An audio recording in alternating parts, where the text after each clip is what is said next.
God would send her real answers on the wind. A rustle sounded behind her, and then something dark and scratchy landed on her face. Boo! Joshua's voice. The scoundrel. Always such a prankster. Tayler swiped at the wool blanket he'd thrown over her, but stayed calm and still in her position. Just remember who squeals like a girl when they see a spider, and which one of us has no trouble catching aforementioned 8-legged critters and has access to your bedroll. You wouldn't. His upside-down face held a lopsided grin as he bent over her.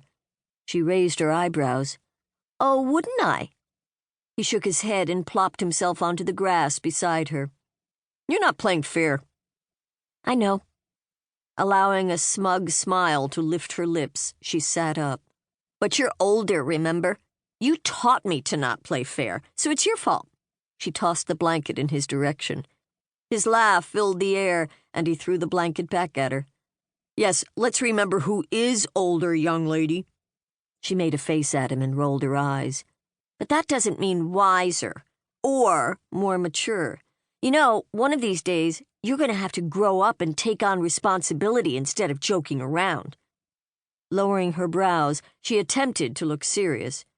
She adored Joshua. He was the best brother in the whole world, and the thought of him truly growing up made her sad, but she couldn't allow her feelings to show. I'm hurt. I thought you loved my jokes.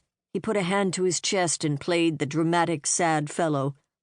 With her right hand, she shoved at his shoulder and laughed.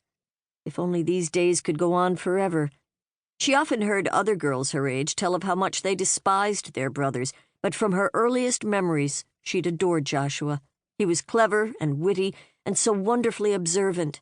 He had taught her to see the world with different eyes. Hey, Emerson and I are going down to the creek to get cleaned up. And just like that, he slammed the door on her reverie. Just wanted to give you some warning. Dad is working on the fish we caught, so he sent me to tell you that he wants your help. All right, thanks.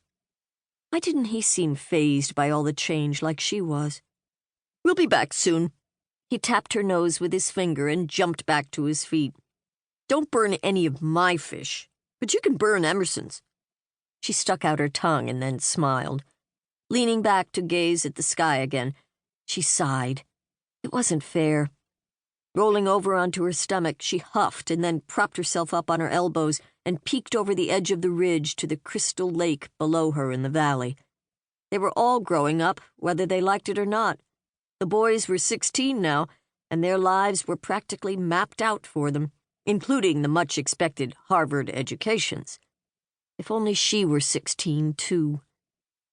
Tayler plopped her chin down on her hands and kicked her feet in the air. Mother would definitely disapprove of such unladylike behavior, but she wasn't here on this trip. In fact, she never came, because camping was a bit too primitive for her. And Tayler had heard the hushed conversations between her parents. Mother thought Tayler was getting entirely too old to be traipsing off into the woods and hiking up mountains. In fact, Mother thought her daughter should focus on etiquette and manners, dinner parties, and the arts.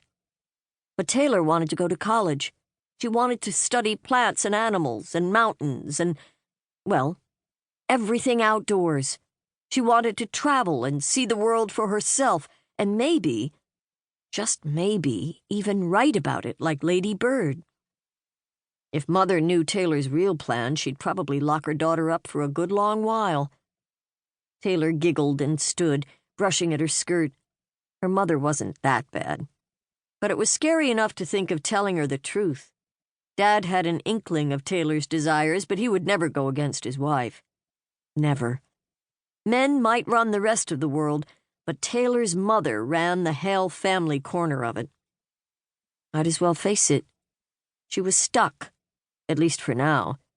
She headed over to the camp to help her dad cook the fish. There would be plenty of time later to talk with her parents about her future.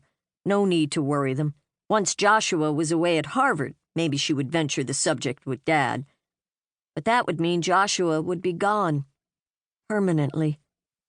Emerson, too. And that thought was almost as horrific as telling Mother. A shiver raced up her spine. If only she could go with them.